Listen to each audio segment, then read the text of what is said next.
ማለዳ የመጣ ስታነቃኝ እንደምን አደራችሁ ክቡራትና ክቡራን የምፅዓቱ አዋጅ ነጋሪ አገልግሎት አድማጮቻችን፣ ሰላም ለእናንተ ይሁን።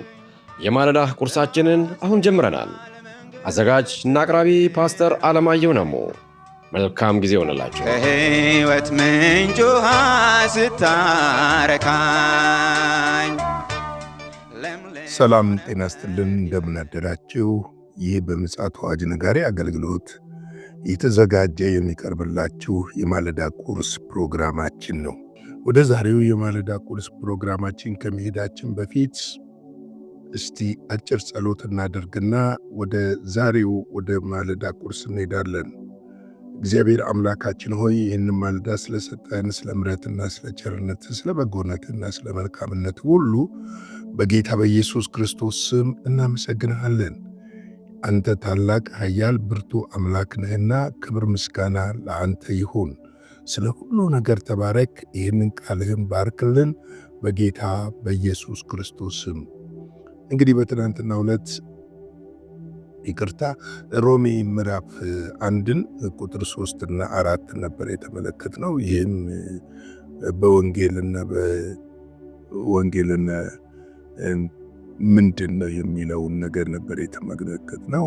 ወንጌል ልጁ እንደሆነ ተመልክተናል። ወንጌል ጌታችን ኢየሱስ ክርስቶስ እንደሆነ ተመልክተናል። ልንሰብክ፣ ልናገለግለው፣ ልንናገረው የተጠራ ነው። በምድር ላይ የተሰጠንም ትልቁ ኃላፊነት እርሱ እንደሆነ ተመልክተናል። ጌታችን ኢየሱስ ክርስቶስ ራሱ በምድር ላይ በነበረ ጊዜ አገልግሎቱን ሲጀምር በማርቆስ ምዕራፍ 1 ላይ እንደተመለከትነው ይህንን አገልግሎት የጀመረው የእግዚአብሔር መንግሥት መቅረቧንና ወንጌልን እየሰበከ እንደመጣ በወንጌል እመኑ እያለ እንደመጣ ተመልክተናል። እንግዲህ በዛሬው ዕለት ደግሞ ቁጥር 5 እና 6 እንመለከታለን። እርሱም ስለ ስሙ በአሕዛብ ሁሉ መካከል ከእምነት የሚነሳ መታዘዝ እንዲገኝ ጸጋንና ሐዋርያነትን ተቀበልን።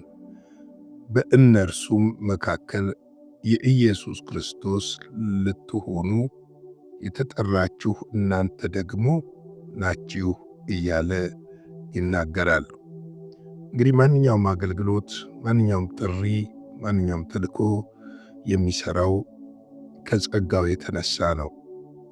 የክርስቶስ ኢየሱስ ጸጋ እንግዲህ ጸጋው ደግሞ በእምነትና በመታዘዝ የሚበዛ ነው። በእምነት እንቀበላለን፣ በመታዘዝ ደግሞ ይበዛል። መታዘዝ ሲባል ምንድን ነው? የተሰጠንን ተልእኮ ስንፈጽም ተልእኮውን የበለጠ ደግሞ መፈጸም የምንችልበት ያ ትልቅ ጸጋ በሕይወታችን ይገለጣል። ጳውሎስ ራሱ ሐዋርያነትን የተቀበልን ብሎ ሲናገር ከእምነት የሚነሳ መታዘዝ እንዲገኝ ጸጋና ሐዋርያነትን ተቀበልን ይላል። እምነት ወደ እግዚአብሔር የሚያደርሰን መንገድ ነው። እግዚአብሔርን የበለጠ እንድናውቀውና እንድንረዳው የሚያደርገን ነው። እግዚአብሔርንም የሚያስደስት ነው እምነት። እግዚአብሔርን ከመካከላችን አንዳች እንኳን ያየው የለም። ነገር ግን በእምነት ነው የተቀበልነው። በተሰበከልን ወንጌል አምነን ድነናል። ያም አምነን የዳን ሰዎች ደግሞ የክርስቶስ ኢየሱስን ጸጋ ለብሰናል። ያ ጸጋ በሕይወታችን ውስጥ አለ። ምክንያቱም መጽሐፍ ሲናገር ጸጋው በእምነት አድኗችኋልና ይህ ከእናንተ አይደለም ስለሚለን፣ ስለዚህ ከእኛ ያልሆነ ነገር ግን ከእርሱ የሆነ ያ ጸጋ ደግሞ በመታዘዝ ውስጥ እየበዛ እንደሚሄድ ልናውቅና ልንረዳ ያስፈልጋል። ምክንያቱም መታዘዝ ከመሥዋዕት ይበልጣልና። መታዘዝ ማለት እሺ ማለት አይደለም። እሺ ያልነውን ነገር ማድረግ ማለት ነው። ብዙ ጊዜ ብዙ ሰዎች እሺ ይላሉ ግን አያደርጉትም። አምናለሁ ይላሉ፣ የሚያምኑትን ግን አይኖሩትም። አምናለሁ ይላሉ፣ የሚያምኑትን ግን አያደርጉትም። ያ አለመታዘዝ ነው። ያ አመጽ ነው። ካመን ያመነውን መኖር አለብን። ካመን ያመነውን መታዘዝ መቻል አለብን። ካመን ላመነው ነገር ራሳችንን አሳልፈን መስጠት አለብን ብዬ አምናለሁ። ስለዚህ መታዘዝ ወሳኝ ነገር እንደሆነ ልናውቅ ያስፈልጋል። ጸጋው በሕይወታችን እንዲጨምር እንዲበዛ ከተፈለገ ለእግዚአብሔር ወንጌል ታማኞች ሆነን ታዛዦች ሆነን ያንን በክርስቶስ ኢየሱስ የተቀበልነውን አደራ መፈጸም አለብን ብዬ አስባለሁ።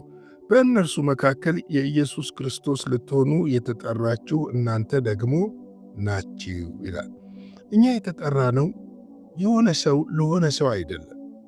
ለሆነ ሰው አባል ልንሆን፣ ለሆነ ሰው ልንገዛ፣ ወይም ለሆነ ሰው ደግሞ ቁጥር ማብዣ ልንሆን አልተጠራንም። የተጠራነው የክርስቶስ ልንሆን ነው። ክርስቶስ የሆነው ደግሞ በእርሱ ስለወደደንና እርሱ በከፈለልን መስዋዕት ስላመንን የእርሱ ልጆች፣ የእርሱ አገልጋዮች፣ የእሱ ባሪያዎች ልንሆን ችለናል። ያንን ልናስተውል ያስፈልጋል። የተጠራችሁ ነው የሚለው። እናንተ ደግሞ ናችሁ የክርስቶስ ልትሆኑ፣ የሰዎች ልንሆን ሳይሆን የክርስቶስ ልንሆን።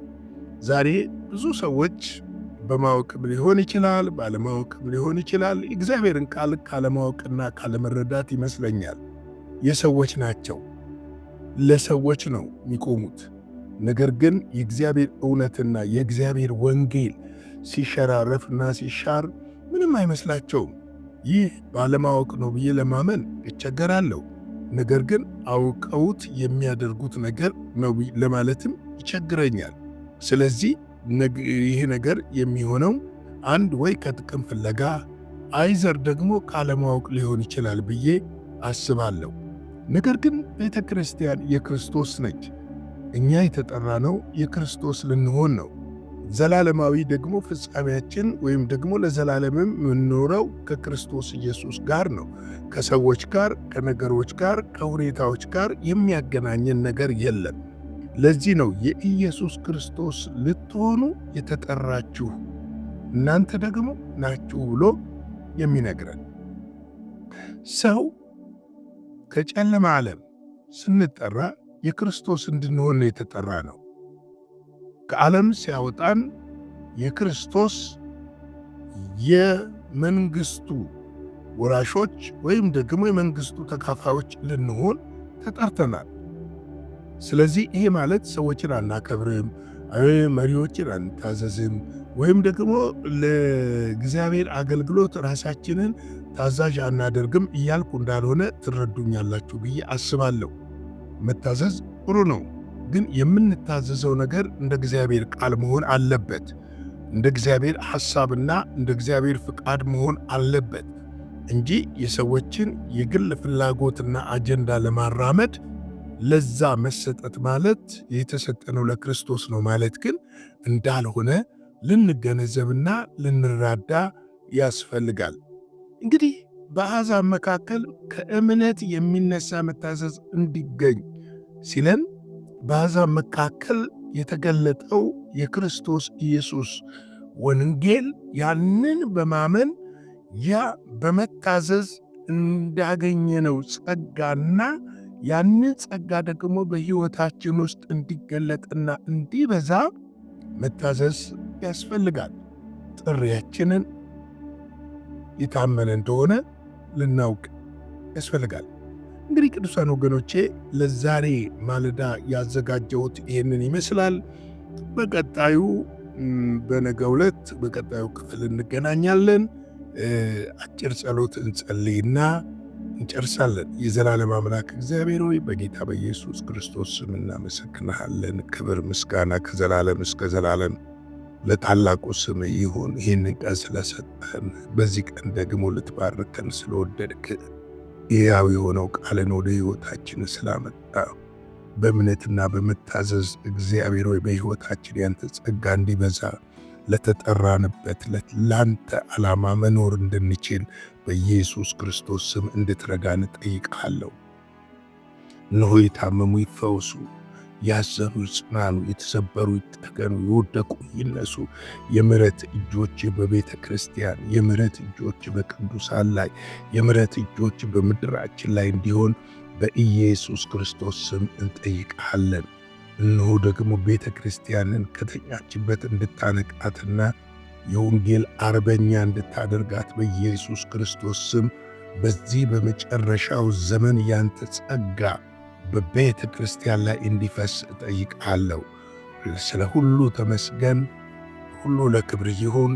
ይህንን ቀን ባርክልን፣ በጌታ በኢየሱስ ክርስቶስ ስም አሜን። እንግዲህ ላይክ፣ ሼር፣ ሰብስክራይብ በማድረግ አገልግሎታችንን እንድደግፉ በጌታ ፍቅርና ጸጋ እንጠይቃችኋለን። የጌታ ጸጋና ሰላም ከሁላችን ጋር ይሁን። መልካም ቀን። ሻሎም። በነበረን የመልእክት ክፍለ ጊዜ እንደተባረካችሁ ተስፋ እናደርጋለን። በነገው ማለዳ በሌላ ዝግጅት እንገናኛለን። መልካም ቀን።